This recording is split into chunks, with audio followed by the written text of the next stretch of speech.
Ngayon, muli, nagpapasalamat na naman tayo. Magpasalamat tayo sa Allah subhanahu wa ta'ala sa ngayong araw, sapagkat alhamdulillah, ito yung pinakahuling araw na siguro, kung makikita man mamaya, ang pagpasok ng panibagong buwan, yun ang dakilang buwan na hinihintay ng lahat ng mga mananampalataya, ang buwan ng Ramadan.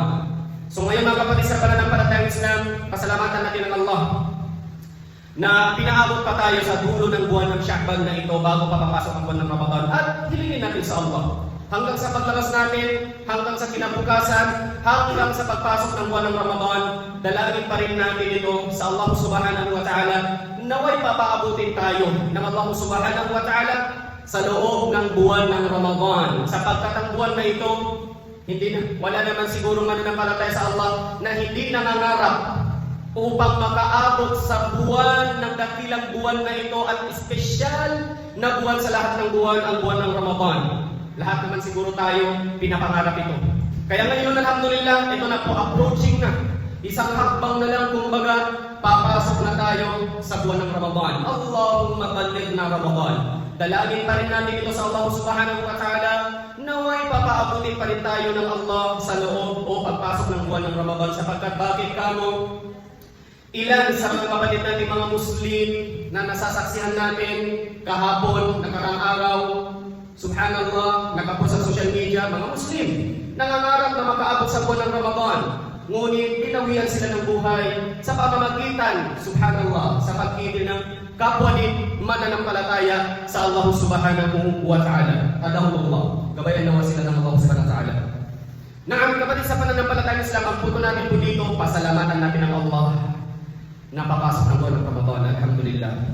So mamaya, huwag po natin kakalimutan, sama-sama po tayo sa pagsaksi, sa pagpasok ng buwan ng Ramadan, upang nang sa ganon ay mapabilang tayo mula sa mga nagtimpalaan ng Allah, sapagkat ito po ay ibadah. Ang pagsaksi ng pagpasok ng panibagong buwan, ito po ay ibadah. Sapagkat sinabi ito ni Propeta Muhammad sallallahu alaihi wasallam. At sinabi din ng Allah subhanahu wa ta'ala, "Faman shahida minkum ash-shahra falyasum." Sino man ika, sabi ng Allah subhanahu wa ta'ala, ang makakakita ng bagong buwan, yun ang buwan ng Ramadan, falyasum, ay kayo ay pwede nang magsimula sa pag-aayuno. So ibada po, sapagkat ipinag-uutos ito ng Allah subhanahu wa ta'ala. So ngayon mga kapatid sa pananampalatayang Islam, ang buwan ng Ramadan, hindi naman ito limit sa kaalaman namin lahat. Ngunit sa mga lingid pang kaalaman, ang kaalaman hinggil dito, ano ang buwan ng Ramadan? Nasaan ito? Napabilang mula sa paghahatol ng Allah. Tandaan po natin, ito po ay obligado, wajib. Fardu. Ang fardu ay dalawang klase, fardu kifaya at fardu ain. So saan? Sa dalawa, nakapasok ang pag-aayuno sa buwan ng Ramadan, fardu ain. Ang ibig sabihin, individual, every single Muslim, inubliga o obligado na dapat mag-ayuno. Okay, ngayon, anong definition ng wajib o obligado? Yuthabu ala fi'lihi wa yu'aqabu ala tarkihi. Gantimpalaan siya ng Allah subhanahu wa ta'ala kapag ito'y gagawin ang wajib, wa yu'aqabu ala tarkihi, ay paparusahan, magkakasala siya kapag ito ay kanyang iiwanan. Kaya nagiging obligado ang pag-aayuno sa buwan ng Ramadan. Every single Muslim, lahat po tayo obligado ang pag-aayuno dito. Anong sinabi ng Allah subhanahu wa ta'ala hinggil dito? Na nabanggit natin sa muqaddimah, ba'da a'udhu billahi minash shaitanir rajim. Ya ayyuhalladhina amanu kutiba 'alaikumus shiyam kama kutiba 'alal ladzina min qablikum la'allakum tattaqun. Ya ayyuhalladhina amanu, o kayong mga mananampalataya, o kayong mga sumasampalataya, o kayong mga naniniwala sa Allah subhanahu wa ta'ala, kapahayagan ng Allah subhanahu wa ta'ala, propeta ng Allah subhanahu wa ta'ala, at ano pa man mga sinabi binanggit ng Allah sa loob ng marangal na Quran, at ganoon din sa binanggit ni Propeta Muhammad sallallahu alaihi wasallam, o kayong mga naniniwala dito, kutiba alaikumus siyam. Obligado sa inyo ang pag-aayuno. Inubliga sa inyo ng Allah subhanahu wa ta'ala ang pag-aayuno sa buwan ng Ramadan. Kama kutiba 'alal ladina min qablikum, tulad ng pag-obliga ng Allah sa mga sinauna pang mga ummah mula sa inyo. La'allakum tattaqun. Ang punto dito, upang nang sa ganun nang kayo ay magkakaroon ng tunay na pagkatakot sa Allah subhanahu wa ta'ala. So, obligado po. Lalong mas especially sa mga bagong yakap sa Islam, obligado po ang pag-aayuno sa pagpasok ngayon ng buwan ng Ramadan bi'idhnillah. So, kung papasok ang buwan ng Ramadan mamaya, magkikita. So, kinabukasan, mag-aayuno tayo. Kung hindi, i-complete ang Sha'ban ng 30, sa Sunday tayo mag-aayuno. Ayon sa pinag-ittifakan ng ating mga ulama, mas especially ang ating mga mufti dyan. Sa bar at mufti ng Region 9, pati din ng Ulama Council of Zamboanga Peninsula. So ngayon, obligado sa atin ang sumunod sa mga ulama sapagkat sila po ay warathatul anbiya. Sila ang kapalit ng mga propeta ng Allah subhanahu wa ta'ala na dapat obligado sa atin na sundin sila. Okay, so ngayon mga kapatid sa pananampalatayang Islam, ano naman ang kabutihan upang nagsaganong ay maiinganyo tayo? Ano bang benepisyo sa pag-aayuno? Unang-una, paano si Propeta Muhammad sallallahu alaihi wasallam, anong ginagawa niya kapag papasok na ang buwan ng Ramadan? Kana Rasulullah sallallahu alaihi wasallam yubashshiru ashabihi. Ang ginagawa niya, pinapaligaya niya ang mga sahaba. Ganito ang ginagawa ni Propeta Muhammad sallallahu alaihi wasallam. Hindi po ginagawa dito masintabi sa mga kapwa-Mutawso, pati mga iyakan, sa Mabangingit, pati mga iba pang mga tribo na somewhere in Zamboanga Peninsula or Minsumpala. Yung iba ang ginagawa bago papasok ang buwan ng Ramadan, sinasamantala ang kalahati ng Sha'ban, tinatawag nilang nisfu Sha'ban. Ibig sabihin ng nisfu Sha'ban, ito po ay kalimang Arabic. Nisfu ay kalahati, Sha'ban ng buwan ng Sha'ban. So ang ginagawa nila sa kalahati ng buwan ng Sha'ban bilang paghahanda daw bago papasok ang buwan ng Ramadan, pumupunta sa mga libingan, doon pa lamang maglilinis, doon pa lamang bibisita. Hindi naman po ito kung tutuusin, pinagbabawal naman ganitong bagay. Ang mga paglilinis, pati yung pagbisita sa libingan, ito po ay kung tutuusin ibadah. Ipinag-uutos sa atin ni Propeta Muhammad sallallahu alaihi wasallam.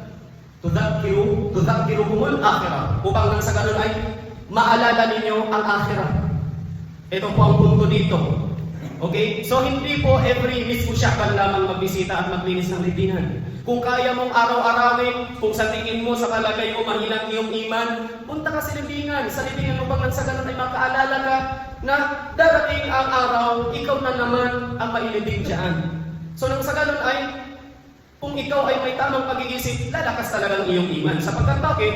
Ayaw mo namang bawian ng buhay na habang mahihina ang iyong iman, habang ikaw ay hindi gumagawa ng ibadah. So ginagawa mo, nagpaparami ka ng ibadah dahil takot-takot ka sa Allah subhanahu wa ta'ala humanap sa Kanya. Okay, so ngayon, hindi po ganun ang gawain. Wala pong dalil ang ganun. Sa nisfu Sha'ban lamang magbisita sa libingan at maglinis doon. Ang ginagawa ni Propeta Muhammad sallallahu alaihi wasallam, yubashshiru ashabihi. Pinapaligaya niya ang kanyang mga sahaba. Subhanallah. Itong ginagawa ni Propeta Muhammad sallallahu alaihi wasallam, paano niya pinapaligaya ang mga sahaba? Sinasabi ang mga fadluhu, ang mga kabutihan ng pag-aayuno sa buwan ng Ramadan. Okay, so ngayon tulad ng halimbawa, binabanggit ang mga kabutihan sa pag-aayuno sa buwan ng Ramadan tulad ng hadith ni Propeta Muhammad sallallahu alaihi wasallam na banggitin natin ngayon. Hadithun sahih, mula sa hadithun sahih, authentic na hadith, sahahahu Sheikhul Albani rahimahullah ta'ala, tinama ito ng isang muhaddith na si Sheikhul Albani rahimahullah ta'ala. Ganon din, iniulam din ito ni Imam An-Nasai rahimahumullah jami'an. Okay. An Abi Hurairah radhiyallahu anhu wa ardaahu. Mula kay Abi Hurairah radhiyallahu anhu. Ang totoong pangalan Abdurrahman bin Sakhri. Tandaan po natin ang pangalan, ang totoong pangalan ni Abu Hurairah, Abdurrahman bin Sakhri. Kalugdan nawa siya ng Allah subhanahu wa ta'ala. Anna Rasulullah sallallahu alaihi wasallam. Tunay na si Propeta Muhammad sallallahu alaihi wasallam sumasa kanya nawang pagpapalat kapayapaan kanyang sinabi, Atakum Ramadan, Syahrul Mubarak. Dumating na sa inyo ang buwan ng Ramadan. Ilang araw na lamang, parating na ang buwan ng Ramadan.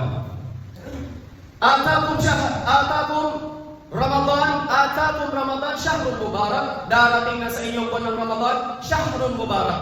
Buwan na kung saan punong-puno ng pagpapala ng Allah subhanahu wa ta'ala. Dito maisingit lang po natin. Dahil sa pag-idrik, lumaganap din po ang wala masyadong la aslahu, wala siyang asal, wala siyang pinagbulan sa hadith ni Prophet Muhammad sallallahu alaihi wasallam at mismo sa Quran. Saan yun? Sa pagpati ng Ramadan. Ano talagang tamang pagpati ng Ramadan? Ramadan Karim o Ramadan Mubarak? Naam, ayon kay Sheikh Saleh Al-Fawzan, hafidhahullah ta'ala, sabi niya ang tama dito, hindi po Ramadan Karim, sapagkat la asla lahu, wala siyang basihan, wala siyang pinanggalingan na basihan o dalil. Ang tama, Ramadan Mubarak, sapagkat ito po ang nasa hadith. Ito po ang nasa hadith, Ramadan Mubarak. Allahu Karim, pangalan ng Allah ay Karim. Ngunit sa Ramadan, Mubarak. Okay? Sa Ramadan Mubarak ang pag-greet ng tama. So ngayon, sinabi ni Prophet Muhammad sallallahu alaihi wasallam, dumating na sa inyong buwan ng Ramadan, Syahrul Mubarak, buwan na punong-puno ng pagpapala ng Allah subhanahu wa ta'ala, faradallahu alaikum siyamahu. Inobliga sa inyo ng Allah subhanahu wa ta'ala ang pag-aayuno dito. So ito naman ang suporta ng aya ng Allah na binanggit natin kanina. So obligado po ang pag-aayuno. Kung wala kang uthur, wala kang emergency, wala kang dahilan, obligado po sa atin na mag-aayuno. Okay, so maraming mga benepisyo nito. Hindi na tayo magbabase sa hadith ni Prophet Muhammad sallallahu alaihi wasallam. Babase na lang tayo, siguro yung iba mas paniwalaan pa nilang doktor. Babase na lang tayo sa mga doktor. Maraming mga doctors na nagsasabi sa benepisyo sa pag-aayuno. Sa loob ng isang taon, isang buwan mag-ayuno, good health ang resulta ng ating katawan. Ayon po ito mismo sa mga doktor na alanganin maniniwala sa hadith. Okay? So yan po. Maraming benepisyo po dito. Okay, so ngayon, obligado po pag-ayuno. Wala pong pwedeng tatanggi dito. Lahat po tayo ay dapat mag-ayuno. Hindi po ito magkakasama sa ating kalusugan. Makakabuti po ito sa ating kalusugan. Mas especially, makakabuti po ito sa ating kaluluwa pagdating sa kabilang buhay, sapagkat ito po itong utos ng Allah na magliligtas sa atin mula sa kaparusahan ng Allah subhanahu wa ta'ala. Isa itong utos ng Allah upang nang sa ganun ay makamit natin ang awa at habag ng Allah subhanahu wa ta'ala. So ngayon, ano ang kabutihan pa nito? Tufattahu fihi abwabus sama. Bubuksan dito sa buwan ng Ramadan ang kalangitan ng Allah subhanahu wa ta'ala. Allahu Akbar. Ang ibig sabihin po nito, open. Para sa lahat. Hindi para sa lahat ng sangkatauhan. Para sa lahat ng mga nag-aayuno lillahi subhanahu wa ta'ala. Bukas permanently sa loob ng buwan ng Ramadan ang paraiso o kalangitan ng Allah subhanahu wa ta'ala para sa mga mananampalataya na kung saan sila po ay nag-aayuno sa buwan ng Ramadan. Open po yun. Allahu Akbar. Sino man ang abutan ng kamatayan habang siya ay nag-aayuno sa buwan ng Ramadan, dapat na siyang natutuwa. Ang pamilya na naiwan, huwag kayong magproblema, huwag kayong mag-iyak-iyak. Ang gagawin ninyo, maging matuwa kayo sapagkat sigurado ng isang pamilya ninyo nasa loob na siya ng habag at awa ng Allah. Allahumma amin. No? Yan po ang mga kabutihan sa loob ng buwan ng Ramadan. At ano pa ang kabutihan dito? وَتُغَلَّقُ فِيهِ أَبْوَابُ الْجَحِيمِ. Isasarado ng Allah subhanahu wa ta'ala ang mga pintuan ng impyerno ng Allah subhanahu wa ta'ala. Sarado po. Subhanallah. Ano to? Sarado para sa lahat ng mga alipin ng Allah? No. Para sa mga mananampalataya lamang. Sa mga nag-aayuno lamang. Ngunit sa mga hindi nag-aayuno, hindi sumasampalataya sa Allah, hindi po sila kasali dito. Ang punto sa hadith na ito ay yung mga nagsasabuhay ng pag-aayuno lillahi subhanahu wa ta'ala. At ang kasunod, وَتُغَلُّ فِيهِ مَرَدَةُ الشَّيَاطِينِ. At sa panahon na ito, tinatalian ang mga demonyo, tinatalian ang mga syaitan. Sabi pa ni Imam Al-Fuyumi, nabanggit niya sa kitab Misbahul Munir. Ang ibig sabihin dito sa hadith ni Prophet Muhammad sallallahu alaihi wasallam, wa tuqaddu fihi maradatu shayatin, tinatalian ang mga demonyo dito sa leeg ng bakal. Bakal ang pinagtatali dito sa kanilang leeg sa loob ng buwan ng Ramadan. Kaya malaking usapan dito kasi magkakaroon ng question, bakit si Fulan, Muslim naman siya, bakit nagagawa ng krimen mismo sa loob ng buwan ng Ramadan? Nasa sa kanya na po yun. So malawak na paliwanag pa dito. Hindi na natin mag-usapan yun. Lillahi fihi laylatun khairun min alfi shahr. At sa loob ng buwan ng Ramadan, subhanallah, may isang gabi lang, laylatun, singular ang binanggit lamang ni Prophet Muhammad sallallahu alaihi wasallam. Ang ibig sabihin, isang gabi lang. Fihi laylatun khairun min alfi shahr. Isang gabi sa loob ng buwan ng Ramadan, kapag nakapagsagawa ka ng ibadah sa gabing iyan, khairun min alfi shahr. Mas mainam ito kesa sa 1,000 buwan na ibadah.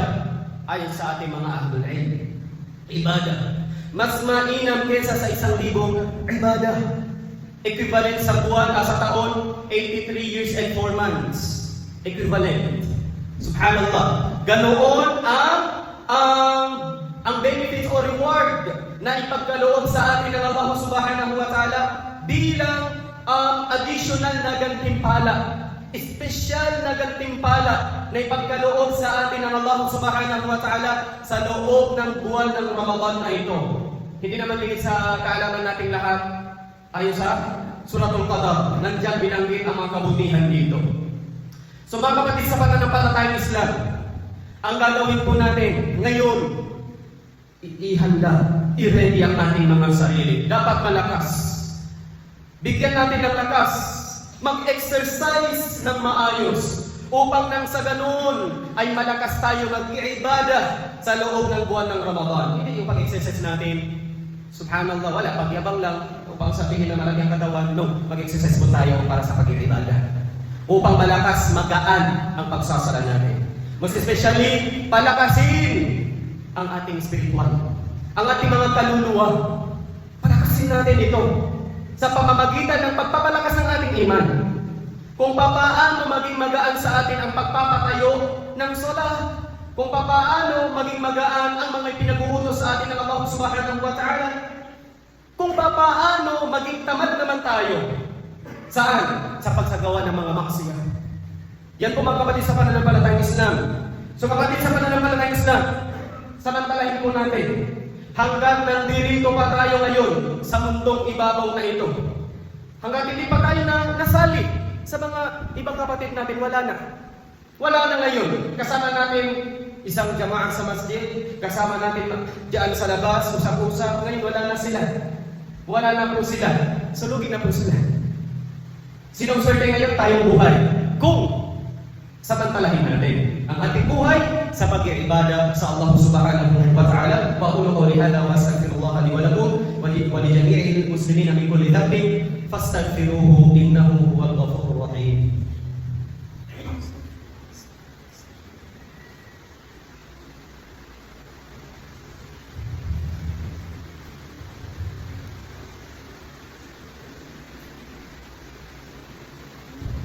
Alhamdulillahi Rabbil Alamin wa bihi nasta'in ala umuri dunya wad din. Wassalatu wassalamu ala asyrafil anbiya'i wal mursalin nabiyyina Muhammadin wa ala alihi wa ashabihi wa man tamassaka bi sunnatihi wa takhallaqa bi akhlaqihi wa ta'addaba bi adabihi wa i'taqada bi aqidatihi wa sanna bi sunnatihi ila yaumiddin. Amma ba'd. Mga kapatid sa pananampalatayang Islam, tandaan pa po natin ang pag-aayuno sa buwan ng Ramadan. Pang-apat po siya ng haligi ng Islam. Unang-una, an tashhadu an la ilaha illallah wa anna Muhammadan Rasulullah.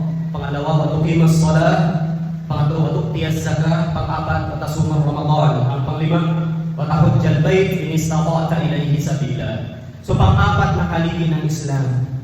Isang gawain na magpapakumpleto ng ating pagka-Muslim para sa Allah subhanahu wa ta'ala. Kung may hindi mag-ayuno sa buwan na ito, o O di kaya ang pagkayuno nila 3 araw, 7 na araw, napis, kulang po.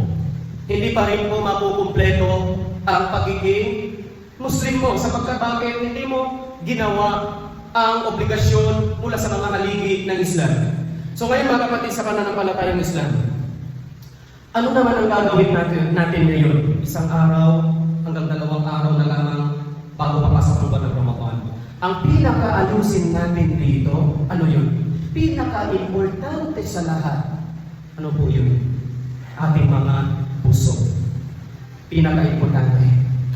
Sapagkat, sa lahat, kapag nasira ang ating intention, masisira ang buong katawan natin.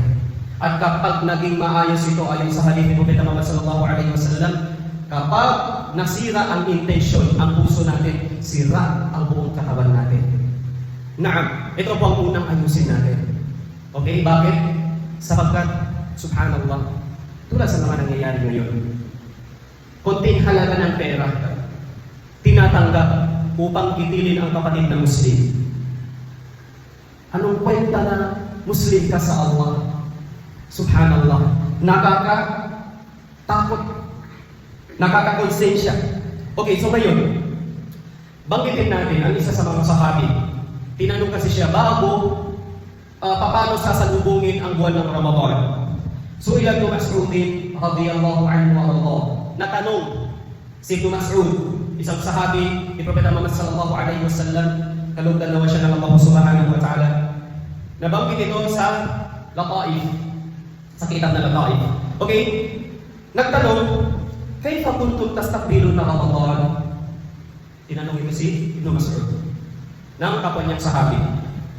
Paano ninyo sinasalubong ang buwan ng Ramadan? Anong sagot niya? Qal, ma kana ahaduna yajru'u ala istiqbal al-hilal wa fi qalbihi dharratu hiqdan ala akhihi al-muslim. Sabi ni Ibn Mas'ud radhiyallahu anhu wa radahu, ang kalagayan namin kapag sinasalubong namin ang buwan ng Ramadan, subhanallah, hindi ang kalagayan namin habang sinasalubong namin ang buwan ng Ramadan na kung saan ang puso namin ay naglalaman nito ng hiqdan, ng mga inggit, ng mga selos, ng mga riya, ng mga maruruming puso. So ito ang unang inaayos nila bago papasok ang buwan ng Ramadan. Ganito nila sinasalubong. Bakit kapatid? Mahirap kasi magsalaka sa loob ng buwan ng Ramadan, marumi ang iyong puso.